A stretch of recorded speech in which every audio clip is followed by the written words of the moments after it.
Good evening. It's now 6 p.m. and the May 20th meeting of the Dublin-San Ramon Services District Board of Directors is called to order. Please join me in the pledge of the flag. Allegiance to the flag of the United States of America and to the republic for which it stands, one nation, under God, indivisible, with liberty and justice for all. Thank you. Roll call, please. Director Johnson? Here. Director Von Heater-Leopold? Here. Director Govinda Rao? Vice President Halkett? I'm here. President Goel? Present. Thank you. Moving on to item 4, special announcement and activities. No special announcements this evening. Moving on to item 5, public comment. At this time, those in the audience are encouraged to address the board on any items of interest that is within the subject matter jurisdiction of the board and not already included on tonight's agenda. Comments should not exceed 5 minutes. Are there any speaker cards from the members of the public? No speaker cards. Thank you. Moving on to item 6, agenda management. No recommended changes. Thank you. Moving on to item 7, consent calendar. Matters listed under this item are considered routine and will be enacted by one motion in the form listed below. There will be no separate discussion of these items unless requested by a member of the board or public prior to the time the board votes on the motion to adopt. Is there a motion to approve the items under consent calendar? I move that we approve the items on the consent calendar. I'll second. I have a motion by Director Johnson and a second by Director Von Heater-Leopold. All in favor? Aye. Aye. Any noes? Any abstentions? The motion carries unanimous. Moving on to item 8, board business. Item 8A, receive a presentation and continue discussion on proposed operating budget for fiscal year 26 and fiscal year 27. Staff. Good evening, President Goel, members of the board. This evening is the second review of the proposed operating and capital budgets for fiscal years 2026 and 2027 and the 10-year capital improvement program. At the last board meeting, staff provided a general overview of the proposed budgets and key assumptions. And based on the board's input, the draft operating and capital budget documents were prepared and are included in the board packet this evening.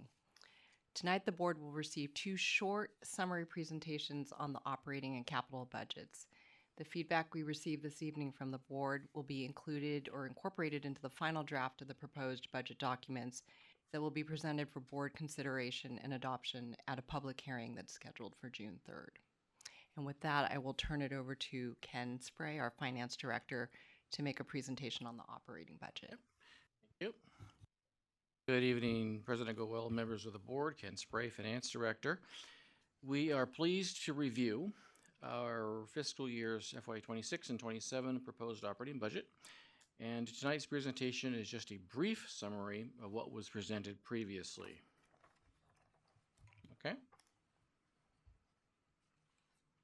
So things taken into consideration for this budget were drawn from the 2025 strategic plan, the 2024 workforce study, applicable legal requirements, and sound financial principles such as financial policies, transparency, and accountability. Next.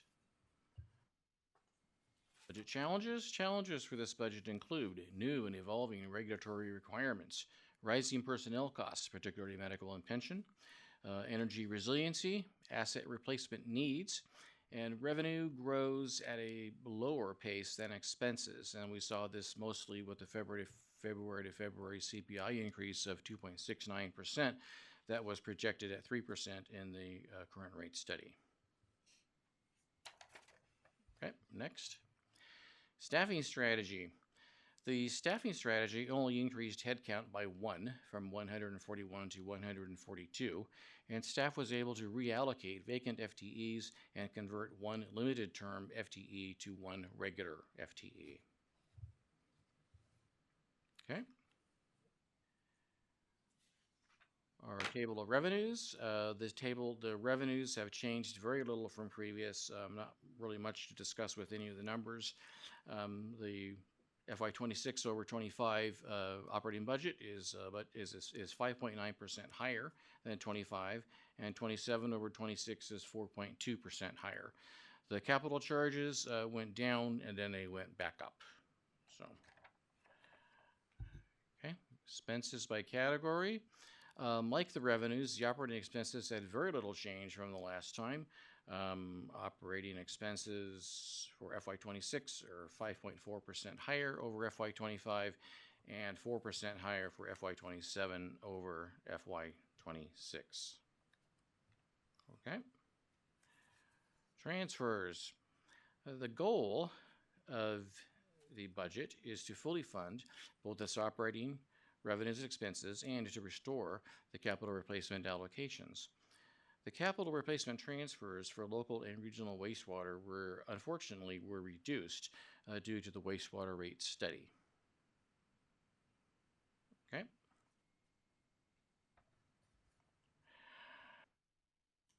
And the FY 2026 operating budget after transfers, there were no changes from the previous, by the way. It leaves a surplus in the local wastewater and water funds, and it does leave a shortfall in the regional wastewater fund. Okay. FY27 operating budget, pretty much the same, except that there is an increase in the regional shortfall. Okay. 10-year financial outlook assumptions. The 10-year financial outlook includes the first 2 years as budgeted and then the remaining 8 years as projection. There were no changes in the assumptions from previous, so I won't go through them. Okay. And then the local wastewater 10-year projection. Working capital is above target for the first 3 years, FY26 through FY28. And the working capital is below target, but above minimum for FYs 29 to 35 on local. Okay. And on regional, working capital is above minimum for years 1 through 5 of the 10-year projection, and working capital is below minimum for years 6 through 10 of the projection. And then we'll have some course corrections in the recommended actions. Okay. Next slide, the water fund.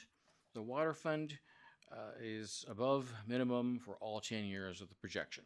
So this one is looking very good. FY26 all the way through FY35. Recommended future actions.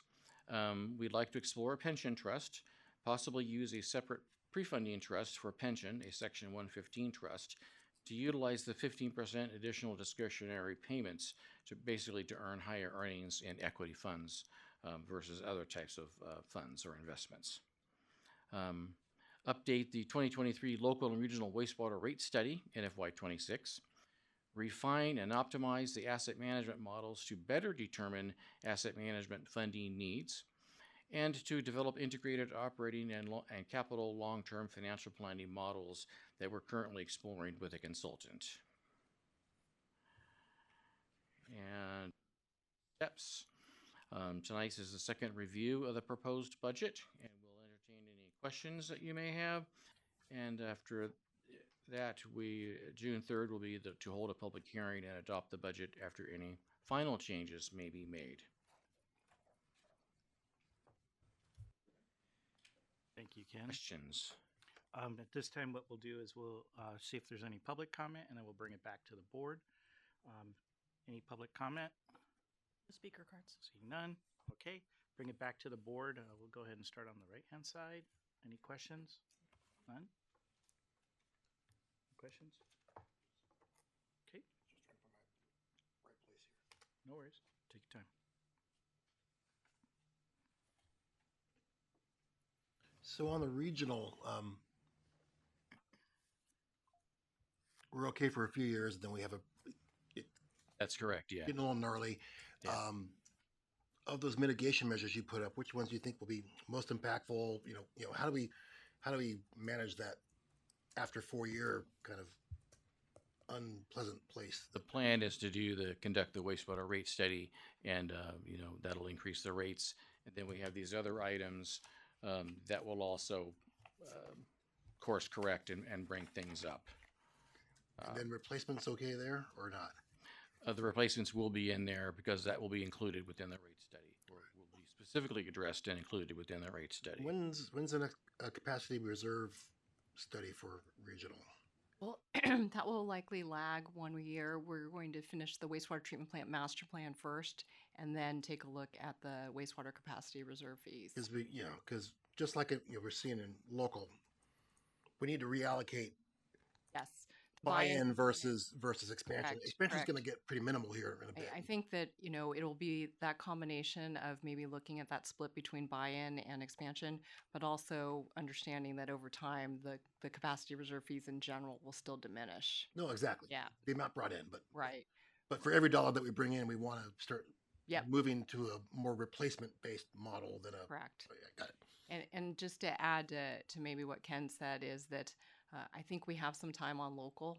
When we look at the CIP, which is the presentation. that Local looked followed, good. I mean, Local looks good, but as you saw, there's a lot of pressure on 310 with replacement projects.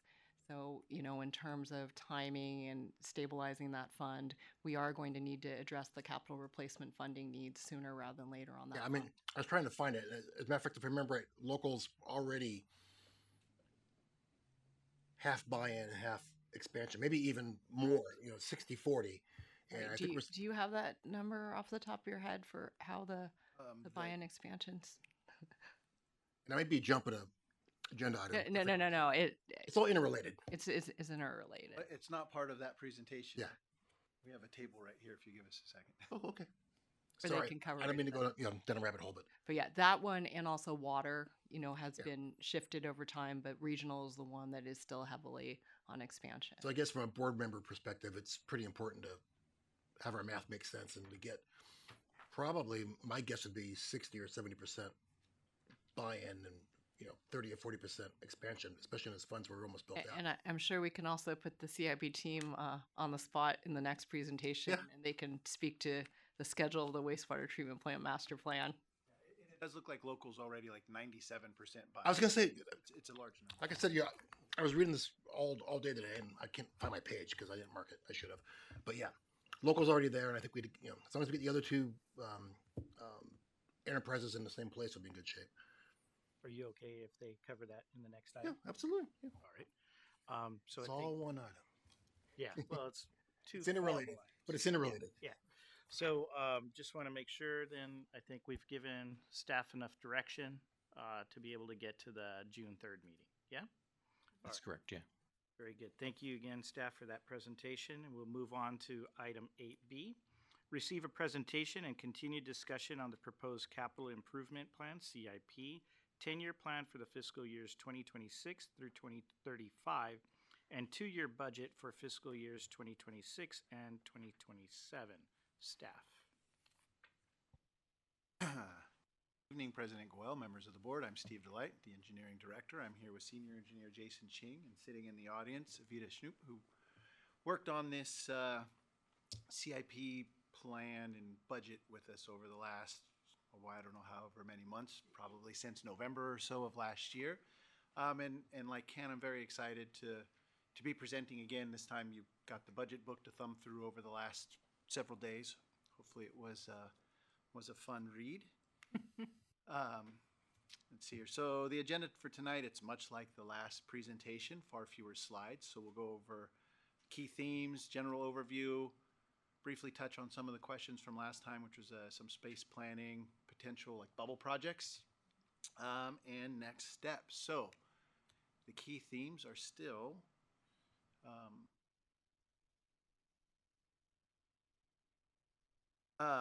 key themes are the same as before. So there's a reduction in estimated revenue due to decreasing capacity reserve fees as we're approaching build out.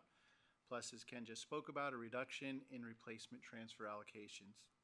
On the expenditure side, we have worked in the energy projects to the CIP that are sprinkled throughout the planning horizon, and we adjusted all of the project costs to cover recent inflationary costs that have occurred over the since we last updated the budget 2 years ago. Again, these pie charts look almost exactly the same. However, there have been a few adjustments since we last presented. Overall, a few $100,000 here or there have been finalized in some of the projects, plus or minus across the funds, but it is lost in the rounding, so the numbers look exactly the same on these graphs. For the near term, there is one more project than was shown on the graph before, bringing to 65 projects, 9 programs, and 19 JPA projects for a total of 93 projects and programs for the JPA. And the project's not really a new project. It was one that we thought would close, but we're being conservative and leaving it open just in case everything doesn't come in before June 30th. For the 10-year, there's a total of 121 projects and programs. That includes the JPA projects. One other change is we did do a slight adjustment downward in revenue from capacity reserve fees because the first time in probably 10 years, there's actually a negative construction cost index for the San Francisco capacity reserve.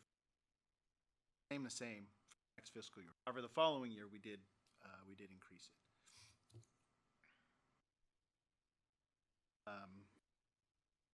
Expenditures by type, again, pretty much the same, 75-ish% on the replacement side and 28% on the expansion side. Exactly the same pie chart for expenditures by fund. No change there. So all ready to get to the summary. The revenue outlook does show a decline in capacity reserve fees as the district nears build out, which is leading to a reduction in revenue from that source. Additionally, replacement transfer years resulting in a smaller flux of money there. On the expenditure side, new energy related projects have been added into the CIP program. And again, the capital costs since the last update have risen. On the working capital side, funds 220, 320, and 620 all remain above the target levels throughout the entire 10-year period. Funds 210 and 610 remain above the minimum reserve, but below the target for the 10-year period. Fund 310, there's fiscal pressure beginning in 2033, which Ken kind of alluded to that in the future. And then also as Ken was mentioning with like asset management, as we start to look to bring back the replacement allocations, we're going to be looking at it like through a much more narrow lens of asset management and making sure that we're bringing back the exact amount we need for either the replacement or rehabilitation of equipment throughout the plant in the water system. To touch on the space planning, at the last board meeting, there's a few questions about space planning. The treatment plant master plan will include an element for long-range space planning at the wastewater plant. It's kind of associated with any new changes that would be recommended for a new process or something like that. However, we do have a project that is in the current CIP that is looking more near-term, that will engage a design professional to create some preliminary cost estimates for near-term space planning, because the treatment plant master plan is over a fairly long horizon. So just to really arrange the space, look at the lab, and make sure that it's being used to fit the folks that we do have now.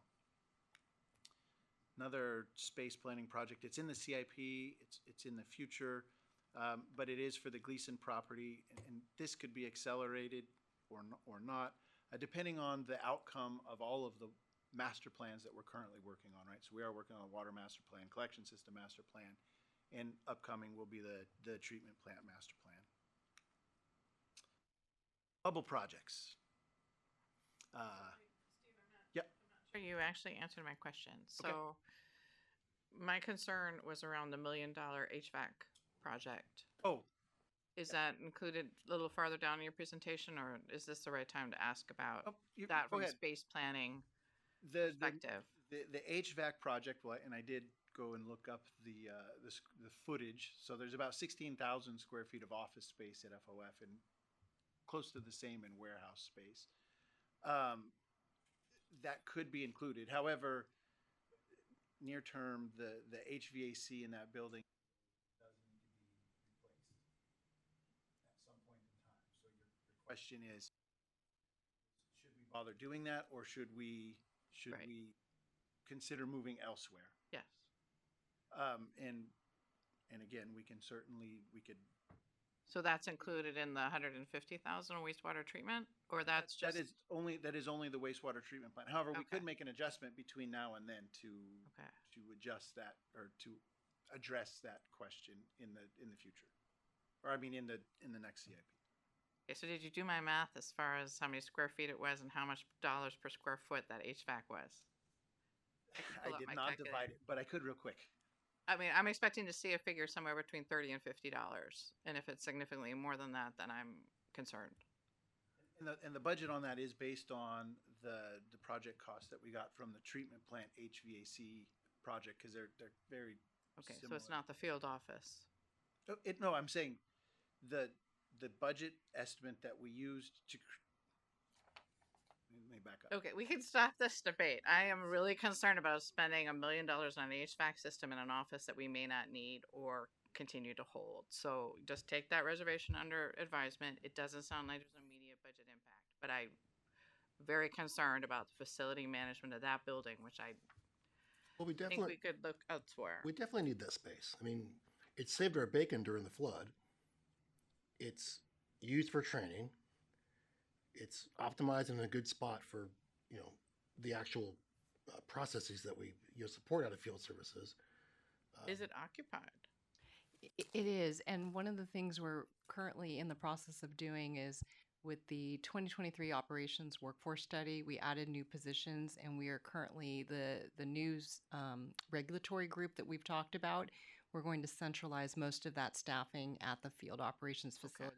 We've pretty much outgrown Building A, which is the Okay. wastewater treatment plant. If you've looked at it, the cubicles have gotten smaller and smaller, and they're pretty much postage stamps.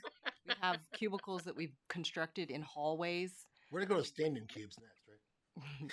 So, lucky. so that's And part that- of what that we're could just doing be is my yeah, we're- misconception. 'Cause I know the field office is something that we were able to move all of our staff into. Now that staff is here, post COVID, do we really need Correct. all of that field office space that's now So on? what not we attached had to originally done is we had, as I mentioned, tried to put a number of staff at Building A at the wastewater treatment plant. And through some of these discussions with these workforce studies, we are now locating the staff at field operations. more And also, there's optimized more staff. synergy Okay. with our field operations staff, our regulatory staff, our safety, our security staff as well. Okay. And I don't know much about HVAC, but 16,000 square feet, $1 million is $62.50 Okay, that's high. a foot. Again, I don't buy That's high. HVAC. I assume Okay. assume that we'll have some. All right. We'll sharpen our pencils and put it out to bid. 16,000 square feet is just one level, right? That is all of the office space upstairs and downstairs. Yeah. Okay. I assume you're not going to condition the warehouse. You might. I don't know. Warehouse people are people Well, too. that is something that needs to be looked at. The warehouse, the way the air conditioner is currently built, has the ability to cool the warehouse. However, we do not turn it on.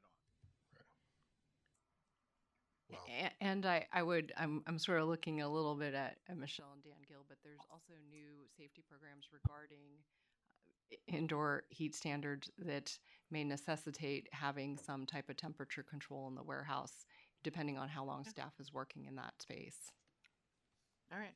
We can leave it here. You've heard my discussion. No, it was good. It makes sense. Now, All right. now the Gleason property is what I want to talk about. The Gleason property, yeah, we That's can a talk different- about, particularly since that's a 10-year out study and it's been sitting vacant ever since I walked in here. And Yeah. 8 years ago, I raised this issue. So, yeah, I'd like to see that accelerated at some point. So other bubble projects. So the battery storage project, I think we've discussed that one a little bit, but it is a project that was identified as part of the Energy Facilities Master Plan. It is currently not programmed into the 2-year budget. It's in future.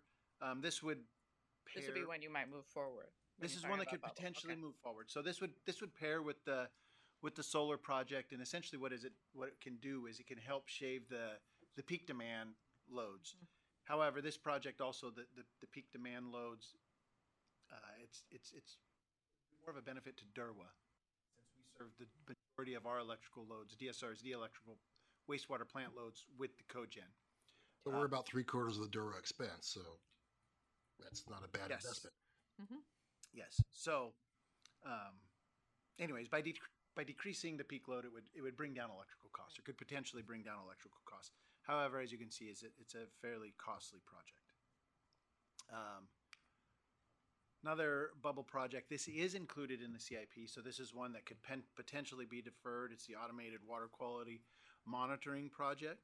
The aim of this project is to install water quality monitoring sensors at our turnouts and pump stations and areas where it's easy to install them. And what they provide to us is real-time feedback on water quality throughout the distribution system, which can help the field operations crew potentially make adjustments to the system to try to improve water quality. But there's no regulatory requirement or manpower requirement driving that. It's more of a nice to have. Is that what you're saying? Okay. And then the food waste receiving facility. So again, we do have this programmed in the CIP in the near term at a small number to start studying it, to see the feasibility of it. However, it's on the bubble because of the potential impacts to nutrients. Right. And And this one's also dependent on what the city has to do, right? Because it's regulations driving them to comply that we'd have to. this is one where there is A lot of people a involved. whole lot of variables and a whole lot of people with it. All right, so next steps, same slide that was in the previous one. So here we are at the second review of the proposed budget. We're here to answer questions, and depending on the outcome of the questions, hold a public hearing and adopt the budget on June 3rd. Staff is available if you have. Before you end, Steve, if I could ask you, could you or Jason comment on the previous question of the timing on the wastewater treatment plant master plan, so that we can give some sense of the wastewater capacity reserve fee study? Yeah, so the treatment plant master plan, we've issued an RFP. We've reviewed them. The plan is to approve the contract at the next board meeting. And the schedule of it has completion, or at least enough to where we know what the projects are, by April of 2026. Did I just say that? We'll probably be doing it in fiscal year 2027. We'll start it in fiscal year 2026, but then complete it in 2027, because typically we can start it before the wastewater treatment plant master plan is completed. All right, thank you, staff. And so, as we did the last one, open it up for public comment. Do we have any? All right, bringing it back to the board. I'll start with Rich, you on my left side this time. Okay, so one question, it's from the paper book. I don't know if you have the ability to put any of that up on the screen. Otherwise, we can just follow along. The replacement cost graphs that go through time, they're on pages 9, 10, and 11. I'll give you a chance to find your... Okay.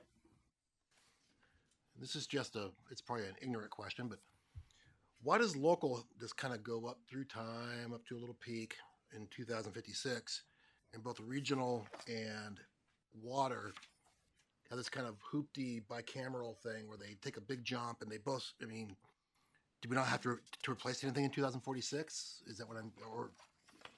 No, well, and it's a little bit different for each enterprise. Sorry, now I've scooted away from the microphone. You're fine. Regional for the wastewater plant, the majority of the assets there are equipment that have a shorter lifespan. So you see if we ran it out 100 years, you would just kind of see the same thing over and over again. So it's kind of the model makes just, you put a bunch of pumps in and they break. And when we do the asset management model, right? So we have a whole bunch of criteria of when something needs to be replaced, and then we spread it. We smooth it over a 13-year curve. So there's a small percentage and it ramps up and then it ramps back down for every project. It's spread out over a 13-year curve and then stacked. And again, On the regional, it's corresponding. Really, you're looking at a lump that is a residual of stage 4 over and So, over again. so that big hump is okay. Okay, that's what that is. On the collection system, the difference between the collection system and the water system is sewer pipes generally have a little bit of a longer life. So you're seeing that gradual ramp up a little bit later. So the water pipes have approximately a 75-year life. However, sewer pipes, the majority of our sewer pipes are clay. They have an industry standard of about a 100-year life. Okay. So that's the difference there. And then the next question is like, well, why is there nothing in the very beginning?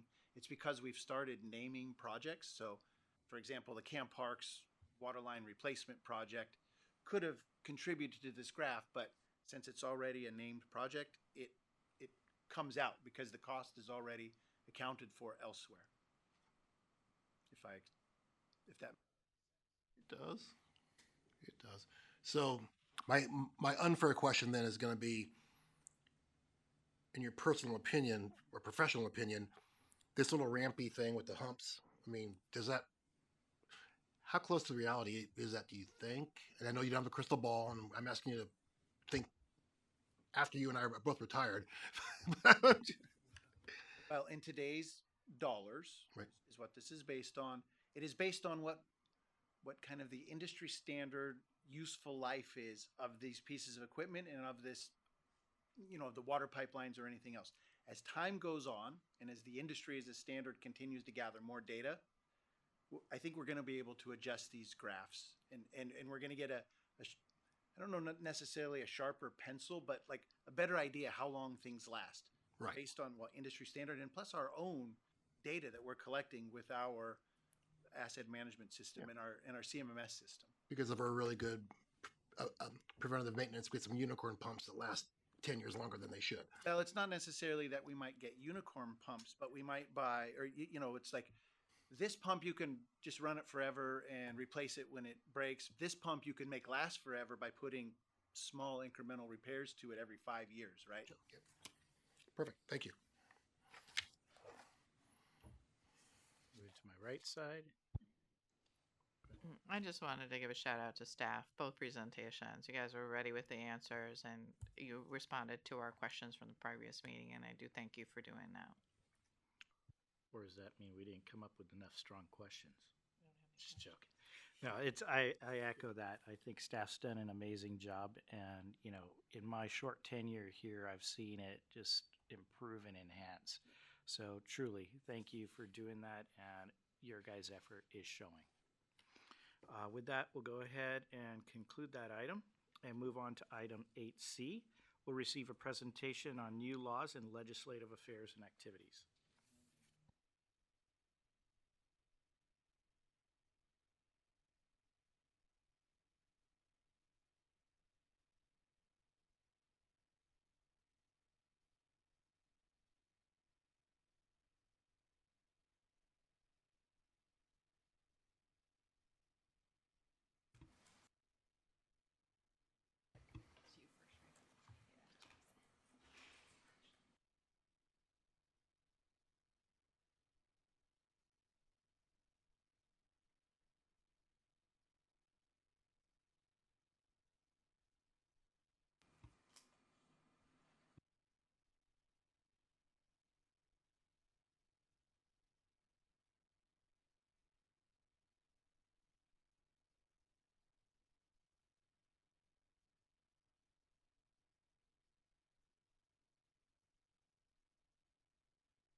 You had it the first time.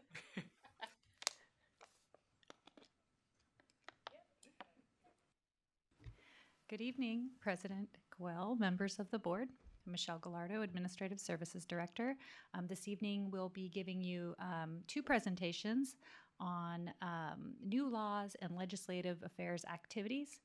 We will begin with a presentation from BKS Law Firm. Here with us this evening is Zach Castanola Johnson. Did I get that correct? And he'll be presenting an overview of new laws, and I will follow after Zach. Thank you, Michelle. Good evening, President Goel and members of the board. I'm Zach Castagnolo Johnson. I am a colleague of General Counsel Douglas Cody's at BKS Law Firm, and the game has been given away. I will be presenting on new laws this evening.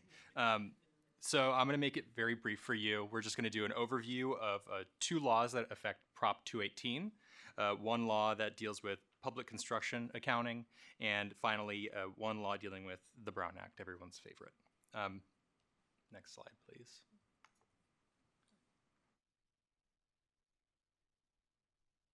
So first, we're going to talk about AB 2257. AB 2257 creates a long-sought exhaustion of remedies requirement, which prohibits property owners and ratepayers from bringing Prop 218 litigation without having provided adequate written notice of their objection to the new or increased fees or assessments. So this is notably, this is a process that is in addition to and does not replace the traditional Prop 218 notice and protest requirements. It just adds a new requirement. And it also is notable that this is an optional thing. So the agency, the district, does not have to adopt this policy, but they can decide to do that, and I will tell you how they can do that. And if a local agency chooses to implement the procedures of AB 2257, the downside of it is that it requires additional time and resources for the district to expend. But the upside is, by following these procedures, only people who have submitted timely written objections are authorized to file a lawsuit challenging rates or assessments, and it also limits the scope of the evidence that can be considered should that rate or assessment be challenged in litigation. So I could probably do my research after the fact, but it was my understanding that 218 had a certain percentage of people that had to write in. So does this new law mean that anyone that writes in could still file a lawsuit even if it doesn't meet the threshold to be considered an objection to the rate? Because don't we have to have, we always count the number of them, right? So there's a couple of parts to the question. One, for a successful protest requires 50% plus one. Okay. So that's a protest. What happens there is you cannot enact or impose the rate increase at that point in time. So that protest is effectively a barrier. If you get a 50% plus one protest that has all been put in on time, et cetera, you cannot impose the rate increase. And I don't want to steal the rest of the presentation, but what AB 2257 does is it creates, for those people that are serious, because anyone can sue you on your rates. Okay. So there's if you recall in the last rate study and rate adoption, there was a assembly bill that went in place, actually another Senate bill, that creates a 120-day statute of limitations. That was a different law that went into place. So, but even within that period, within the 120-day statute, anyone can challenge your rates today and say that they're unlawful, that in some way you violated Prop 218. What AB 2257 does, in a very broad way, because Zach's going to cover more of the details, is if someone is going to sue, there's some steps they have to do ahead of time. They have to bring they'll have to bring a specific issue to this board, regardless of how many protests. Regardless of how many protests. All right. Because that one person can always sue. Right. This puts some burden on them to come in and provide you something that if there is something wrong with the rate structure, we have an option to remedy. You can fix it. Right. So it's kind of, it treats it more like an EIR process where you have to actually make a comment before you can sue. That is very very astute, and I will say that this was a bill that was brought forward by Aqua. I was on the drafting committee for the legal affairs that produced it. That is exactly the model that we follow. Okay.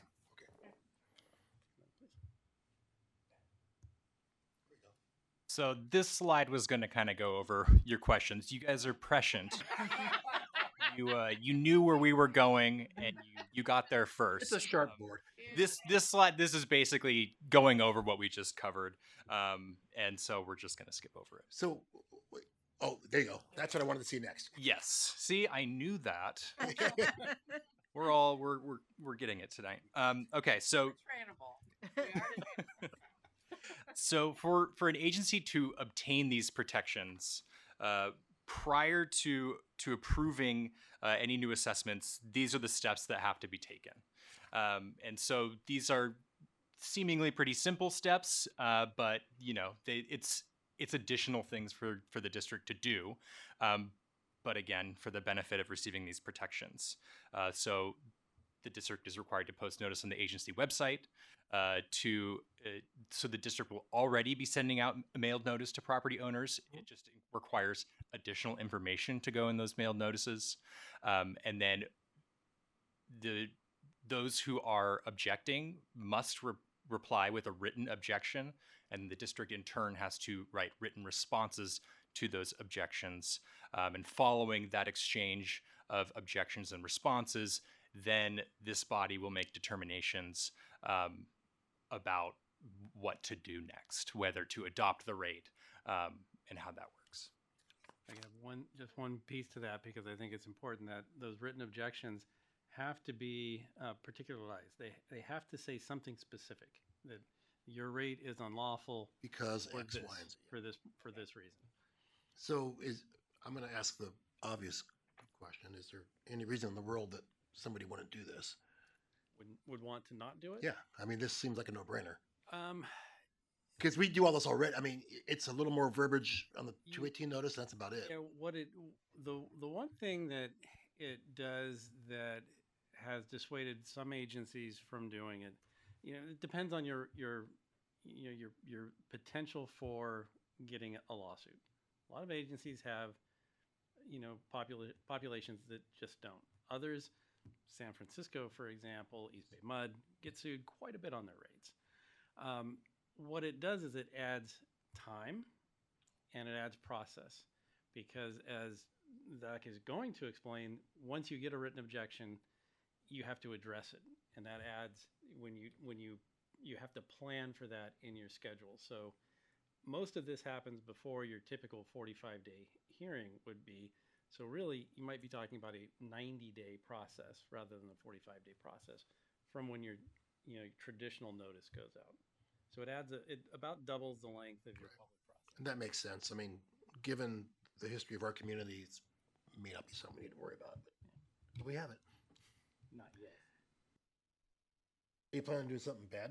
You're going to get us sued? The people are becoming more smart. So Becoming more broke. this is you're getting to the meat of it here, which is that, and where the rubber meets the road with AB 2257 is that number 4 is making governing body determinations, because during the public hearing, this body will have to consider each written objection and written response and make a determination as to all of them. So, but in doing so, you're also building the record, and that is the record that would be used, and it would be closed world in litigation. So you're doing that at once too. So you're you're killing two birds with one stone, we'll say. But one could also make a comment that could be a more transparent process because it's bolstered up. Yeah, exactly. That we're trying to incorporate, we're trying to engage. Now, if you still have an issue and you want to sue us, you're suing us on the conditions you informed us of. Exactly. Yeah, you're bringing the world out into the open and you're discussing it, and that is what would be going in front of a judge, a decision maker, to adjudicate. And like I said earlier, this is optional, but the big upside is that this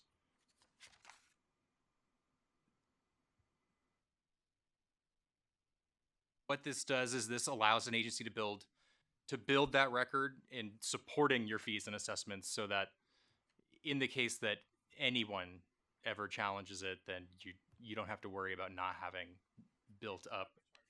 It's much more transparent. You guys you're getting ahead of me. You're too good. It's like our minds are becoming one. It's the Johnson thing. It is. It must be. mind meld happening We here. are not related, but still. Okay. So it seems like we're all into this. So here are the steps for AB 2257 implementation. And before I get into this, I'll say that BKS is working on a primer that'll go into more detail on this that we're going to share with you shortly, hopefully in the next couple of weeks. But we've been drafting something to help you adopt a resolution or policy that would make this easy and you could get this done right away. So 4 steps. First is to adopt that resolution or policy, establishing your objection procedure. And you want to be sure to ensure that the protest hearing or the special assessment ballot, they're scheduled to allow sufficient time for potential protestants to file objections and for the district to respond to them. Then this is kind of the biggest period, is that response time, responding to objections. And here's where you have to highlight the data that's being relied upon, explain in narrative form to describe how the rates or assessment comply with cost of service and proportionality. And then you have to explain the legal requirements as well. So it's a particularized response to objections, but the benefit is that you're being transparent. You're letting the public know why the rate is being increased potentially. Finally, you hold the public hearing and you have to go through all of the objections and responses as I already described. And then once that is done, this body can adopt the new rate or assessment.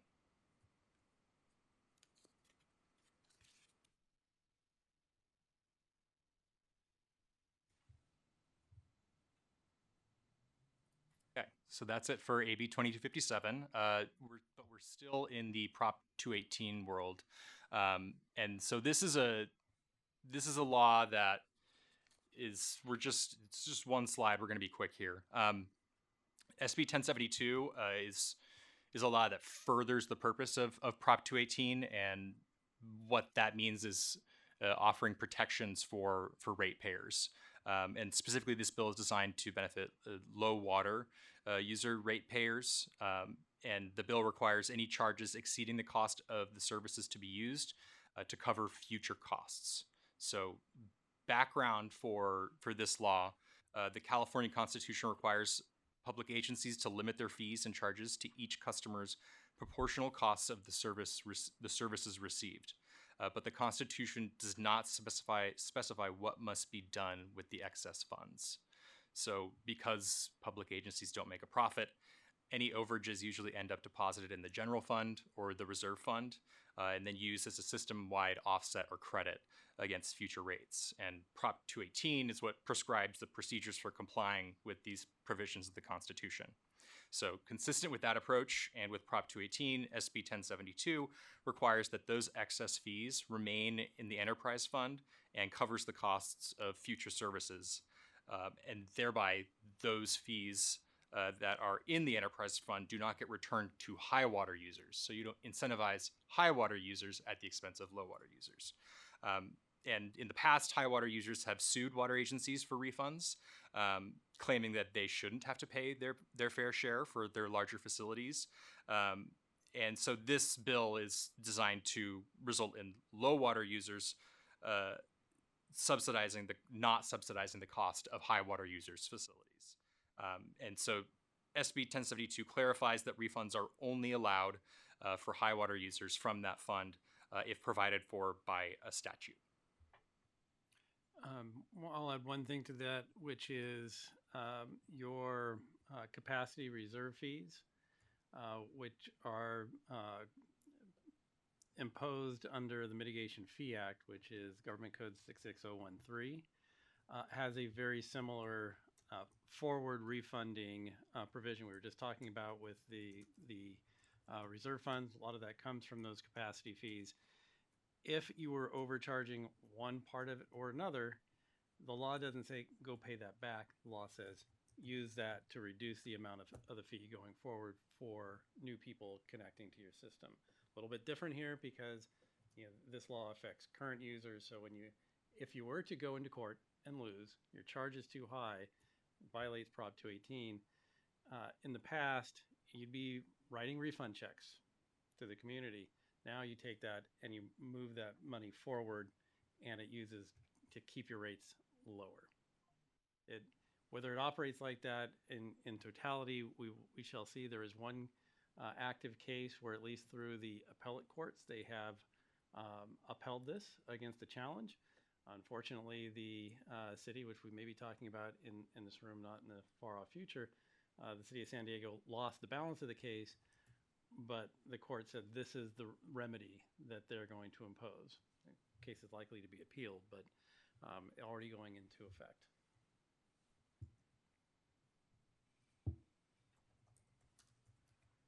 All right.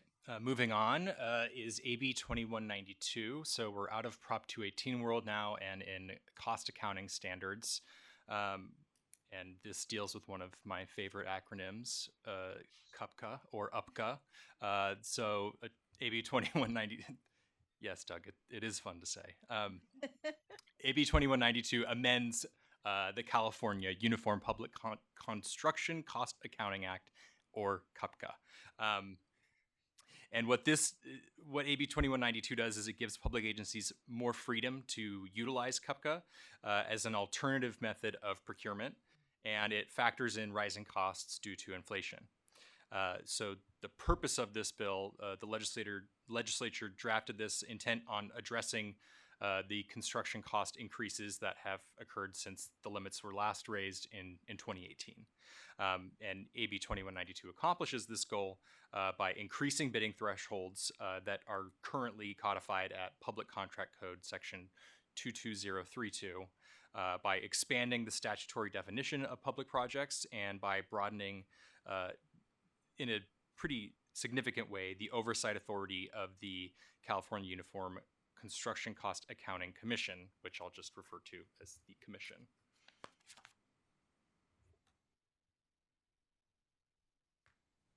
So in addition to increasing the bid limits, as I hinted at, AB 2192 significantly expands the scope of the oversight responsibility of the Commission.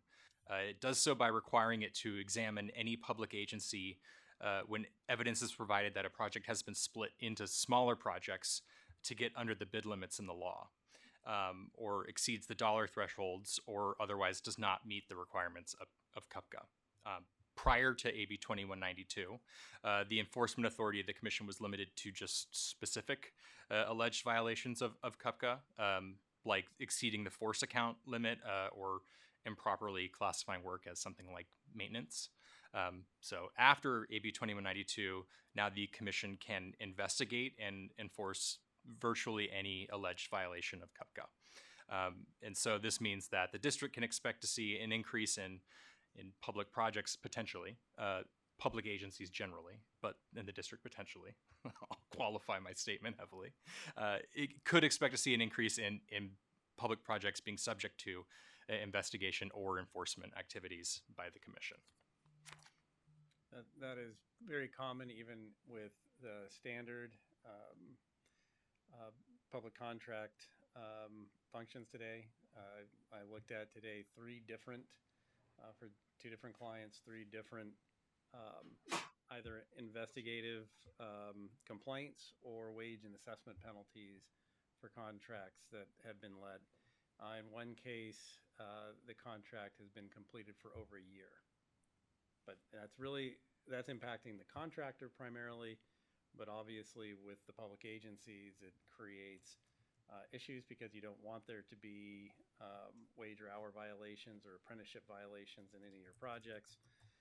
But there's only so much you can do in, bird dogging the contractors as they work. But having a commission have more authority will likely lead to more eyes on those projects because, well, the unions are watching these projects very carefully because those are union jobs typically for a public agency project.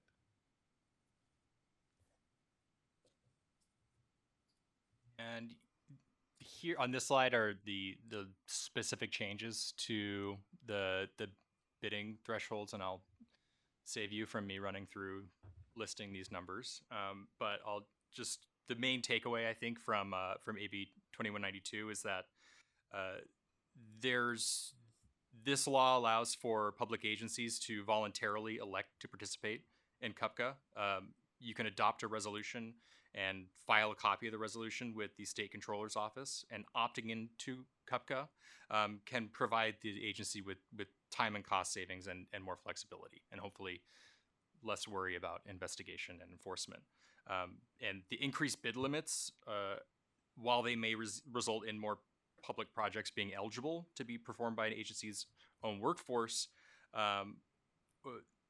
it can also subject those public projects to the more informal bidding process in the CUPCA. So while the Commission's expanded scope of review may result in the agencies being subject to additional investigation, it opens some other opportunities as well.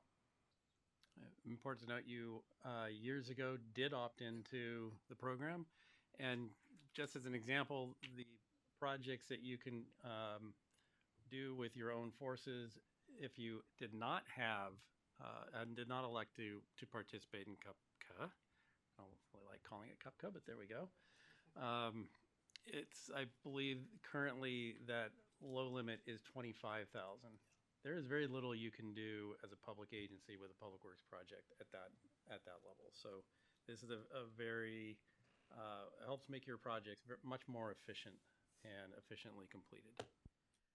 So just the wrinkle around our JPAs, is there anything special about that? I mean, when you talk about an agency putting together a resolution and stuff like that, I mean, we have JPAs that have 3 or 4 agencies. What if City of Pleasanton opts in and we don't? Is there anything that we need to be cognizant of with regards to the JPAs and how this might or might not be enforced?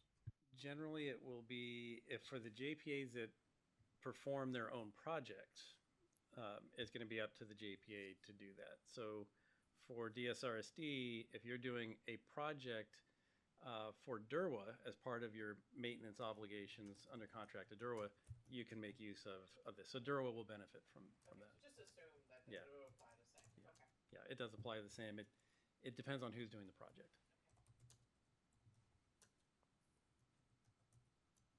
Okay, and finally, we have AB 2715, and this is a minor change to the Brown Act's closed sessions provisions. AB 2715 provides express authorization to local agencies to meet about cyber attacks in closed session by expanding on an existing ground for closed session. So prior to this law, agencies could only meet in closed session to discuss threats to security of public buildings or essential public services or public right of access to public facilities. So the sole focus was physical threats to security. So the legislature has adapted to modern times and has expanded this exception to include non-physical threats to, quote, critical infrastructure controls and critical infrastructure information relating to cybersecurity. I'll only note on this, this just makes that very express. There were many of us who already said this is allowed if you look at it in a particular way. The legislature just, like as Zach mentioned, just caught up with technology. Bit by bit. That's all I have. Thank you so much.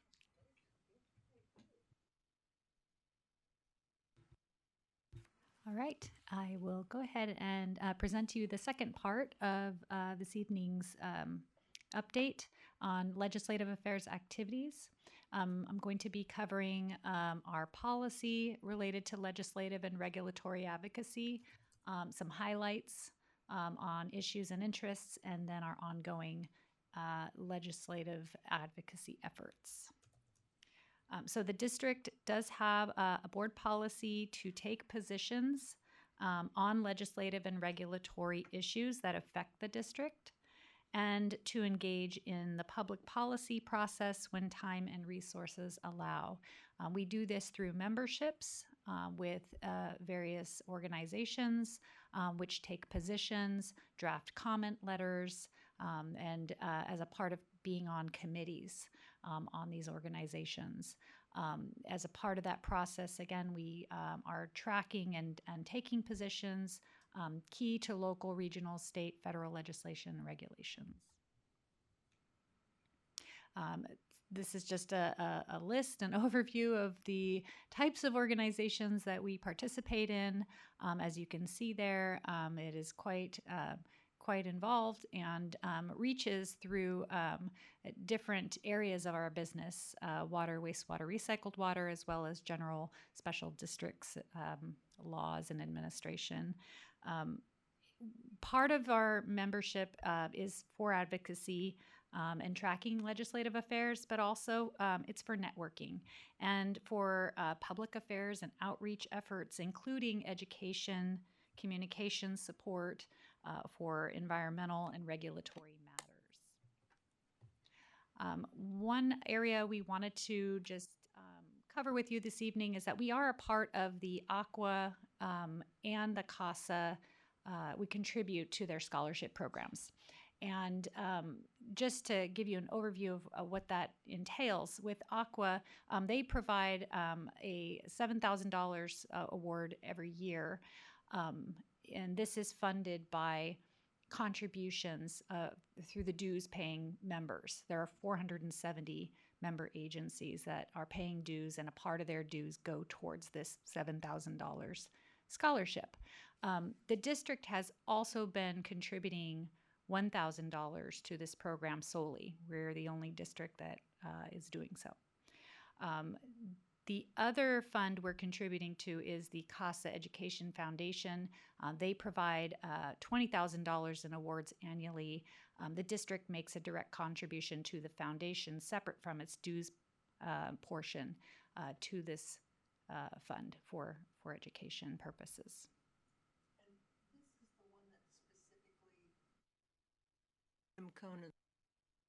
That is correct. So the $7,000 in awards, again, it's funded by dues, or a portion of the dues that the 470 member agencies are paying. But the district has been giving $1,000 separately, which is it's sort of added on. So when they make the awards of the scholarships, they separate it and give it out. But again, we were told we are the only ones doing so. We also work with our partner agencies like Zone 7, EBDA, Tri-Valley and Bay Area wastewater agencies to engage in legislative affairs activities. The district works closely with its partners to stay abreast of regulations and issues which may affect the district. And these organizations also track legislative activities, regulatory issues, take positions, write comment letters and such, and engage on important issues that affect the district. Districts involved in committees related to these agencies. And so I wanted to just sort of break it down and sort of show you in groups. We're looking at business-specific advocacy issues and interests related to water, wastewater treatment, recycled water, in all of these various areas, as you can see: water conservation, water supply, water quality, PFAS, permits, environmental, biosolids, nutrients, and security. On the special district side, which may also affect other types of cities, government agencies, public agency contracting, land use, employment laws, health and safety laws, and as such, those things may affect not just special districts, but other types of public agencies. We track these sort of two areas in our involvement. I wanted to also just kind of give you an overview of some highlights of activities we were tracking in calendar year 24, and then I'll give you a quick update on what we're doing in 25. So for water, wastewater, recycled water activities, we followed a few different efforts. There was a tentative order related to nutrients that we provided comments on. Also, federal funding support for the Mocho Wellfield PFAS treatment facility in support of Zone 7. We also provided support comments on the PFAS Liability Protection Act and the SB 903 Environmental Health Products Safety, which is no longer going on right now, but it, I believe, is renewed in 25. Also, in terms of government or special districts activities, there's a few labor laws that were presented. Those are dead. We were watching those. And then a couple that passed, well, one passed and one passed the House related to the 2257, which you got presented to on earlier. The Special District Grant Accessibility Act we supported, and that passed the House. And then the Taxpayer Protection Act, Initiative 1935, was pulled from the ballot as a part of opposing efforts. In calendar year 25, we are, in terms of water, wastewater, and recycled water, we are watching the creation of the statewide PFAS mitigation fund effort. We're also in support of recommending support of non-essential use ban for PFAS. Again, the Mocho Wellfield PFAS treatment facility funding from the federal government, and then a Water System PFAS Liability Protection Act. In terms of government or special districts governance, there's a couple air quality efforts we're providing support comments to, and then also comments from one of our member organizations, CMUA. Also, there's an open meetings, AB 259, we're watching, and a federal financial item for special districts, fairness and accessibility in federal law, which we're supporting. So in terms of ongoing legislative affairs activities, we are continuing to provide updates through bi-weekly board communications that are sent out, and we continue to actively participate in professional memberships and committees. We do recommend that we continue funding of Aqua and CASA's scholarship programs, but doing so through paying through our dues that we pay to Aqua, and then continuing a direct contribution to CASA. Again, when we pay our dues to Aqua, that is contributing to their scholarship program. So the request this evening is to consider that is our contribution and whether or not to continue supporting a separate $1,000 contribution to that fund. We also do provide letters of support and opposition and comments, so we continue to do those things and provide you copies of those through GM updates. We are also monitoring local agency public affairs activities ongoing, and there will be a regulatory update provided to the board in the fall of 2025. And with that, I am happy to answer any questions you may have. All right, thank you, staff. We'll move it to public comment. Seeing none. We'll bring it back to the board, and I'll go ahead and start on my right-hand side if there's any comments or direction we want to give to staff.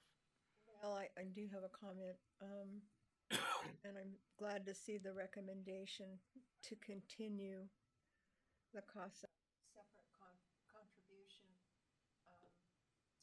for you and possibly Anne Marie. I'm losing track of time here, but I don't think you were both around when Jim Conan was on the board, and that contribution specifically is in his name and for all the things he did. He served on Zone 7 as well as serving here on the board. He was an amazing member of the public here in Dublin. He and his wife contributed quite a bit. So I'm very happy to see that we have continued to do that separately, or have recommended that we continue to do that separately as long as our budget can handle it. Just point of clarity, was that what staff indicated? I So- seem to have heard it slightly different. Yeah, so staff is recommending the board consider that payment of aqua dues on an annual basis is the district's contribution towards the fund, and that we wouldn't necessarily make a separate contribution in addition to that. It's, it's something Aqua. to aqua, correct? There is a separate contribution to CASA. That's correct, because they don't they don't use their dues to fund Make the that. contributions. So it's done separately. And that is actually done. There are several agencies that are contributing to the CASA Education Fund. In the case of the Jim Conan, we are the only agency out of all of Aqua's members that are doing so. So I just wanted to come back to Georgine and make sure that your comment still holds true. Yes. Okay. My comment is that we continue to make, the recommendation is that we continue to make the direct contribution to CASA in honor of Jim Conan. Okay, and you're silent on the aqua one. It's fine. I agree. If you ever dig down and look at the difference in the due structures for both of those agencies, you will see that a portion of the aqua dues does go to the scholarships, whereas CASA does not. And they've raised their dues as well. Yes. So, I like the offset.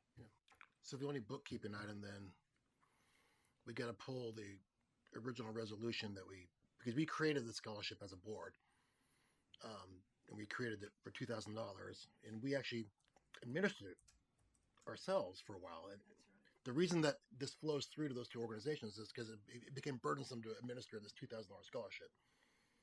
So if we've already appropriated, to use it's not the right word probably, but we've appropriated $2,000, and if we're going to cut it to $1,000, we either need to revisit that or clean up the paperwork so it is tied up.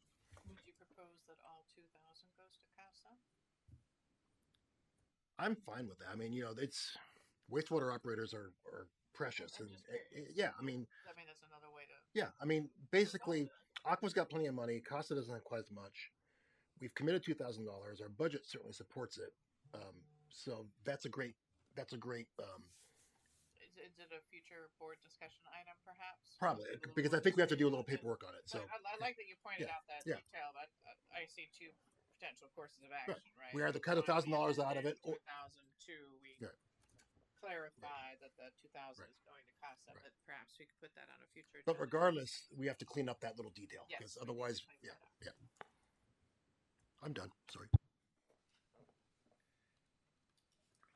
All right, any other comments? All right, and so we'll revisit and bring it back formally underneath. Actually, we can address it right here, right? Giving staff direction to bring it back as a formal agenda item, addressing the cleanup and potentially consolidation. Scholarship. So you may want to look for probably two resolutions. We had the original one that created the scholarship, and then we had some action later that closed us managing it ourselves and redirected it to those two organizations. Right. One of the policies essentially says that the board can, by approval of the budget, allows for the contribution Oh, good. Okay. towards the funds. All right, and then also for staff direction, just seeking, do we need to give any clarity or direction for AB 2257?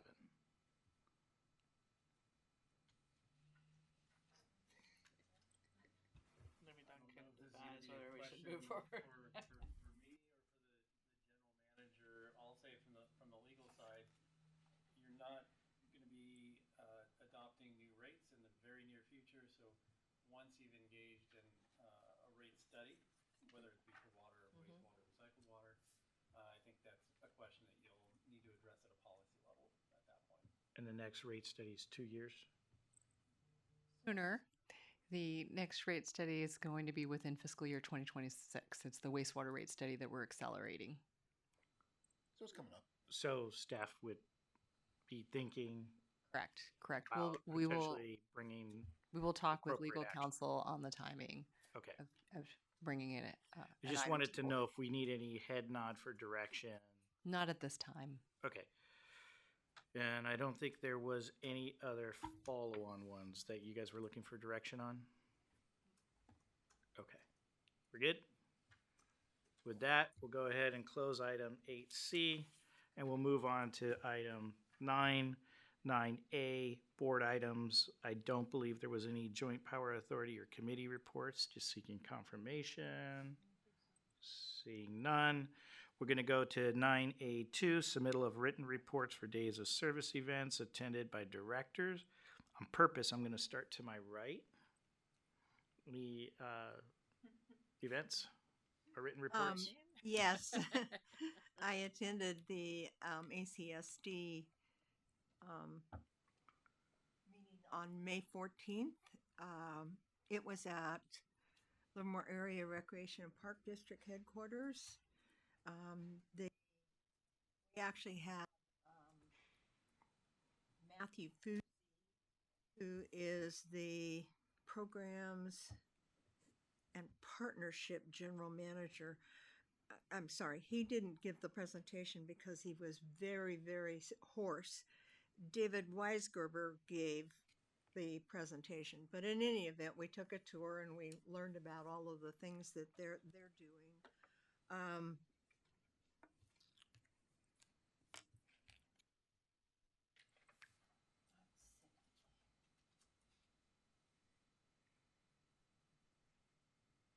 Colleen asked us to follow, I didn't think about this before, AB 810 closely, because of just to follow it, because it's something that CSDA has their eyes on. Specifically, I don't know what it's about because she didn't go into detail. And then I gave the financial report and the dues report, and our agency is going to send out paper copies of the bills because even though I had billed 17 agencies by email, only 5 agencies paid. So we're thinking we probably have some bad email addresses, and so we're going to send them out paper, and Jan has offered staff to help with that. The next meeting is the joint meeting on July 9th. I'm sure you've talked to them. Somehow wires got crossed because ACSD thinks we're hosting the joint meeting. And I was pretty sure that Jan had said no because we don't have a working elevator. Oh, we are. Okay. The arm wrestle was lost. All right. July 9th, we're hosting a joint meeting with Contra Costa County. September 10th is Hard, and November 12th is back at Castro Valley San, and hopefully in their new building. After the meeting, the Special Districts Committee met to elect a new alternate for the Special District seat. I unfortunately lost re-election. Thank you. I wish Dinesh were here. He spoke via satellite, via Zoom, to all the people that were there. As it turned out, many of the people did not show up for the meeting to vote because it has to be the special voting member. Usually it's the officer, because Rachel allowed them to vote electronically this time. So I want to say thank you to Dinesh for speaking up. It's not really the end of the world. I certainly don't need another meeting to attend to.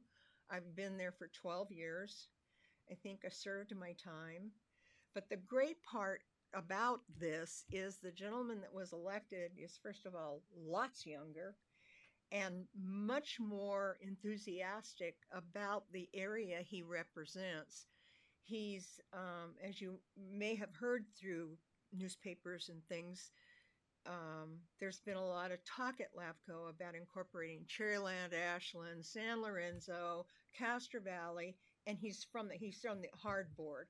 So he lives in those areas, and he's very involved with what's happening there. So That's a good addition to the LAFCO board because they didn't have anybody that was speaking from that direction. We were, except for one or two people, we were all out here and nobody was representing that. I mean, yes, we represented that, but you all know what I mean. There was no advocacy coming from an area. So, like I said, I'm disappointed. I did enjoy LAFCO a lot, but so be it. And that's all I have. Do you need anything special from us for that meeting that's going to be hosted here?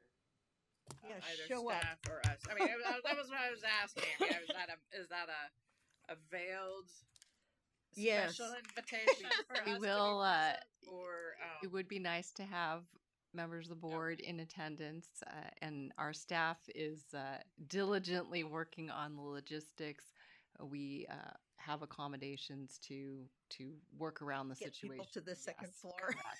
Correct. I guess there was a complaint last time that we couldn't Yes, get people to the we second have sort floor. of a kind of more of a equipment lift for an elevator at the field operations facility, but we are going to have anyone that needs an accommodation notify us before so we can prepare for that. So we worked it out with Cash. Yes, So it's Castro gonna be at Valley. the Yes. field office? it's going to be at the field operations So I can see facility. how many square feet it You is? can. I'm You can. sorry. Well, $30 a square actually, foot is I'm really glad what your target should be. But That yeah. I'm glad you brought that issue up because I have been thinking about that. You don't think about it until I mean, you're it's a there. All right, building let's with keep even on an agenda. elevator. Let's I keep mean, on the come agenda. on. Okay. Can we just make sure Yes. that from a board resource perspective, Yeah, we get let's it do added to the on calendar? The calendar. Yep. All right. Any I items? don't have anything special, no. Okay. I You know. guys were at Aqua, though, right? Yes. So board member Halke and myself, we attended Aqua. I'll let you go first. Sure. Yeah. Yeah. I'll be brief. The written reports in the hopper. Plenty of sessions, plenty of keynotes. The two notable ones I want to just share real quickly. One's on rate setting. That was on the first day. I wish Ken was still here because sometimes you go to these sessions and you're like, I'm going to learn a bunch of new stuff. And other times you go to the sessions, you go, darn, we're actually doing it pretty well already. So I can report that, this expert panel going through the modern rates, no tiers, Capistrano, OTE, that, all those legal, all those legal settlements, we're actually doing it well. So that's a good thing to know. That now we can tighten it up a little bit, and it's always changing, but we've been doing it well for a while. So that's good. The other one was interesting. It was on long-term financial planning, which we actually are doing pretty well as well. It was a fun panel because it was East Bay Mud and ACWD, so it was very local guys that we knew, people we knew. East Bay Mud does a 50-year model. It's pretty rough. Well, they have a huge bond. I mean, they have a huge bond portfolio, so they have to actually think about if I'm going to put out a 30-year bond, I better be sure I have some notion I can make it work. And they admit that the 50-year horizon's very theoretical. They tend to live in the more the 10 to 20-year horizon. We live in the 10-year horizon right now. I did speak with Jan. I think Jan was at that session. One thing, we're talking about some bond funding for these cogen engines, so we may need to tighten up a little bit on our before we embark upon that procedure because we don't do bonds very often. So there's some good take-homes there. One of which is some in our financial slide decks, we might get one more slide that shows bond coverage ratio through time, projected. We don't have a lot of bonds, but that's becoming more important. Back to the first session, because something stunned me. As they talked about non-tiered rates and fixed costs, I don't remember the agency. You might. There was an agency that has a 75% fixed charge. I know we haggled like heck to get to 40 or 35 and not wanting to mess with the low tier water users. Who was it? Do you remember? No, but Arun might. We can find 75%. My prediction is soon somebody's going to do the math, and especially in a smaller district that's affluent, they're just going to divide the number of connections by the amount they have and go 100%. which would be kind of Back to the Future. It would be like going back to Sacramento in the 80s where they had no water meters. But it's going. I mean, we're going to higher and higher fixed charges in our peer agencies, which struck me as interesting. I'm not sure it's good, but it's just interesting. That's all I got. That was a pretty good recap, and I sat through that water rates one too. It was worthwhile. Jen gave me the cliff notes of which events to go to, so I attended most of those. A couple of good things that popped out to me was communication strategies. I really look at DSRSD of not just the small engine that could, it's the small engine that does, right? Which is different, right? It's we're doing everything right based on today's lens, okay? And we may be even ahead. So like in the communication strategies, they were talking about like engaging customers to build trust. And you build trust because as you go out there when there's a time of need, there's a trust element. Right? Yes. Yeah. And so they were talking about going out and meeting the public in the places that they do business or interact. So at more smaller, more concise, instead of holding like big town halls and losing the concept.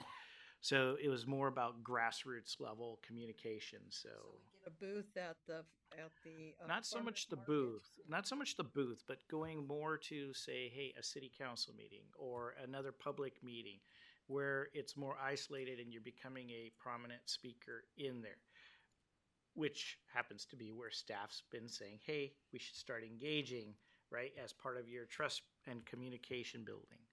Right, so I think that's starting to resonate, right? And you're starting to hear others saying that same thing. I think it's going to be time that we start doing what we're saying. I've said that for years. Time we do what we start saying. But it's difficult because so many of you have full-time jobs. I know what it was when I had a full-time job. You give up vacation. I always ended up having to use vacation or sick time. So let me kind of bring it back though, but I think the case in point is like there are board members now and we are trying to engage, and you're hearing like Director Govind Rao, he's like, hey, let's do it. But at the same token, we got to do it at the right place for the right level of communication for the type of service we're providing, right? Then maybe we ought to think about sometime in the future changing the night we meet. I hate to say that because it's the city that changed it from Monday, the city of Dublin changed it from Monday to Tuesday, so we can't go anymore. But we might want to think about it if you really are into going to those meetings. That's a topic.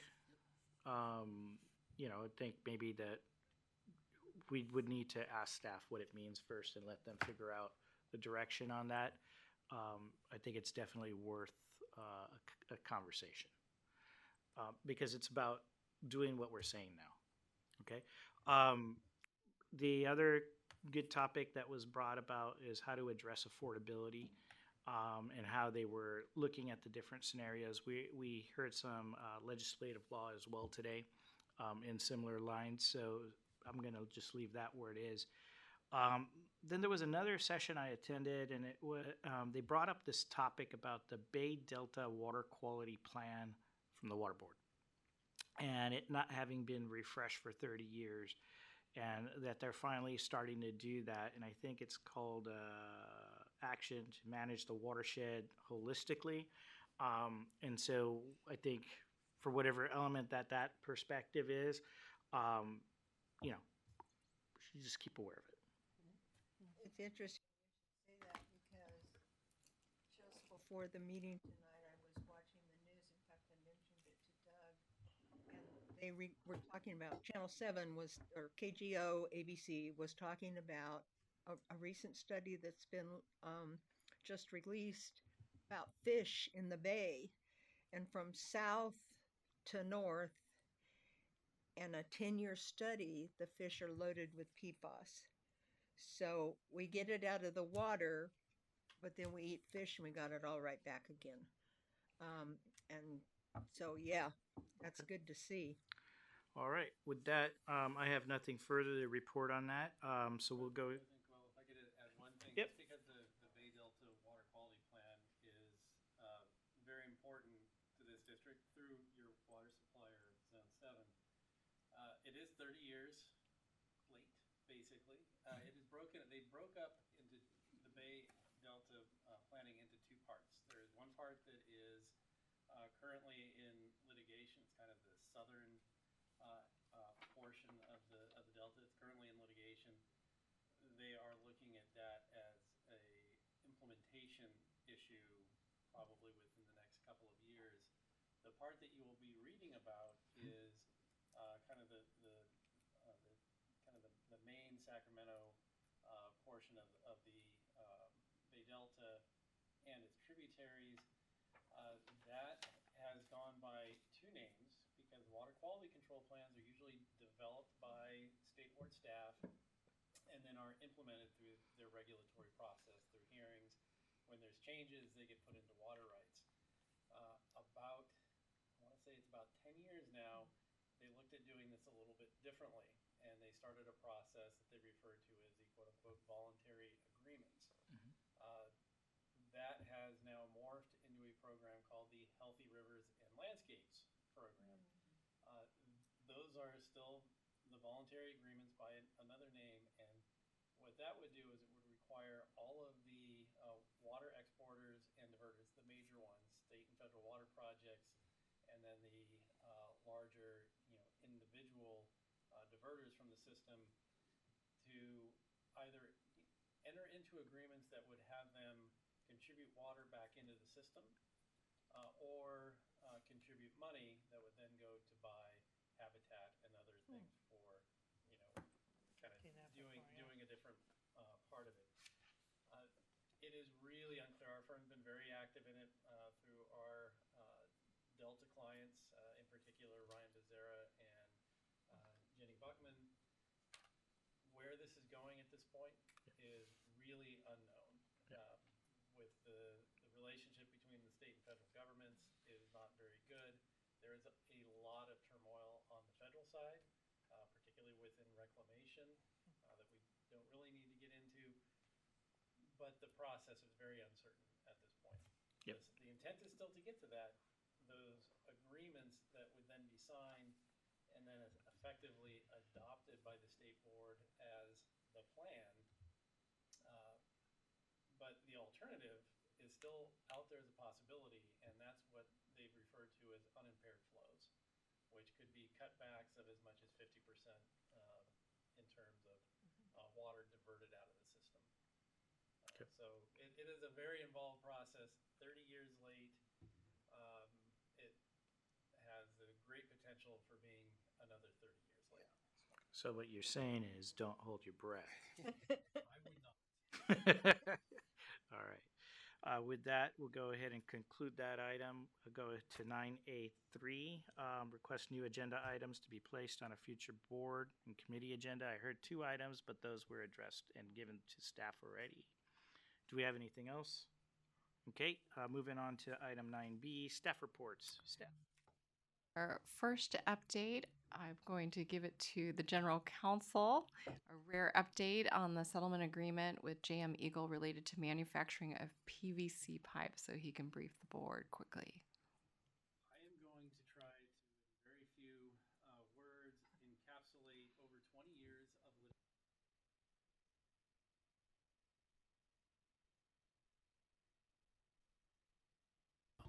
about as anticlimactic as you can imagine for 20 years worth of litigation.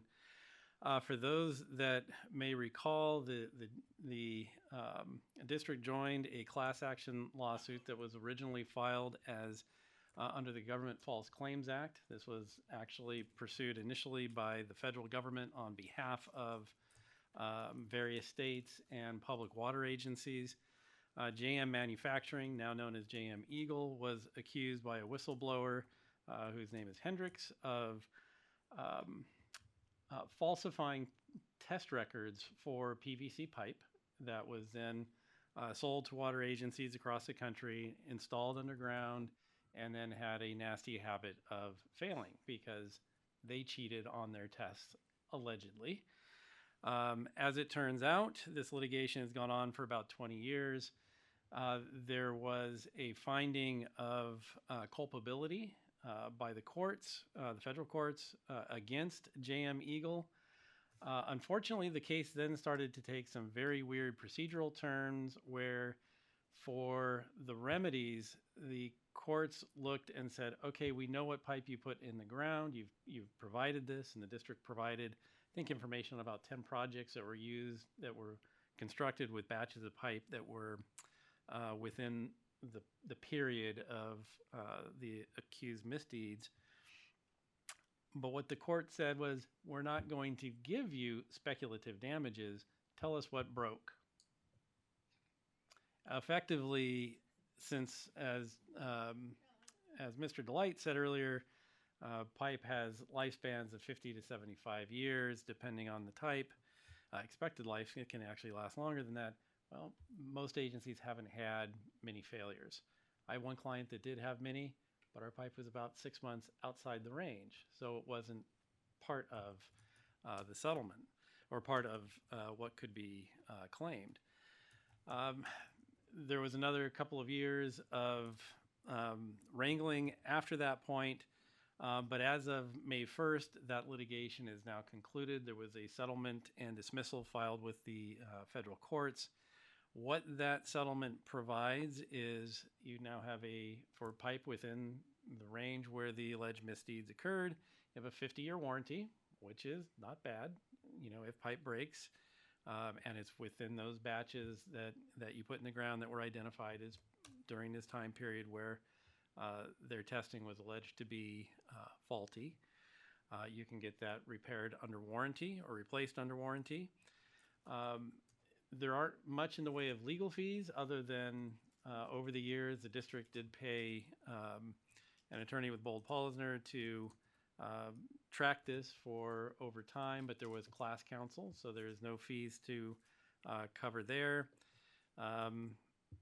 Effectively, the two things that the district has gotten out of this is the 50-year warranty, and what JM Eagle gets is if you had placed them on a do not use list, they are removed from it. The district never did anything of that sort. JM Eagle pipe is still used pretty widely throughout the industry, so they've never been taken off anyone's, that I'm aware of, their approved manufacturers list. But in any event, that litigation is now concluded. After 20 years, as I noted, you have a 50-year warranty for some selection of pipe. Like I said, after 20 years, it's very anticlimactic.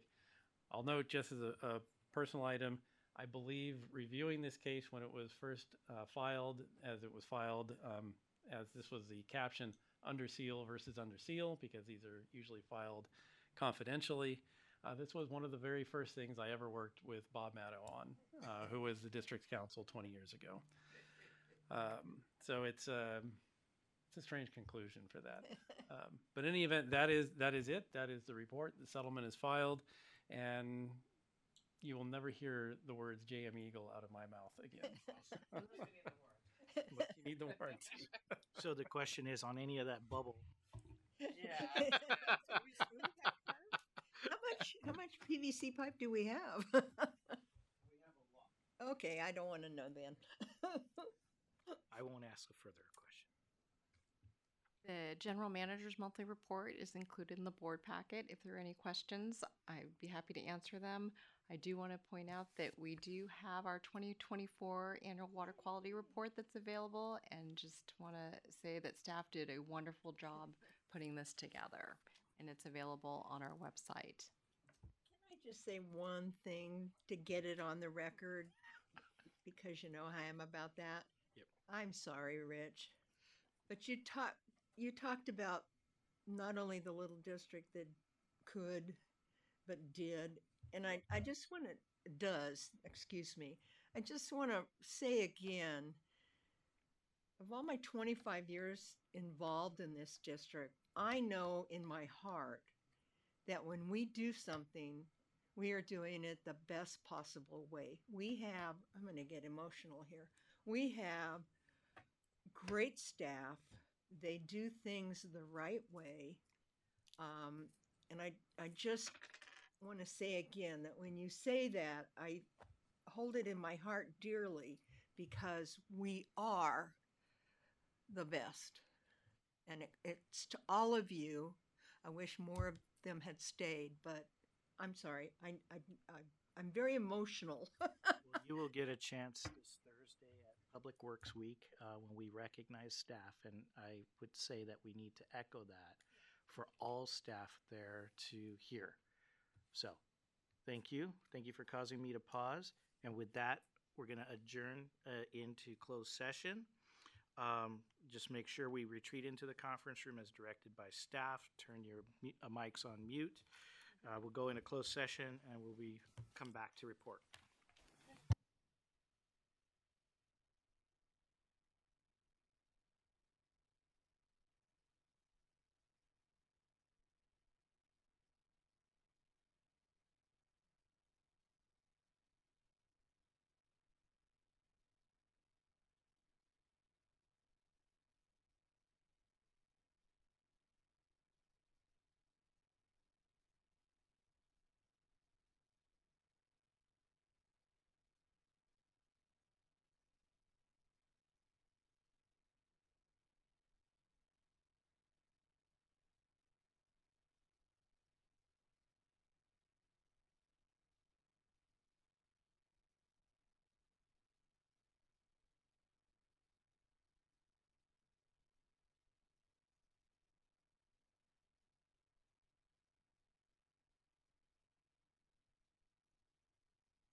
All right, the board is back in open session.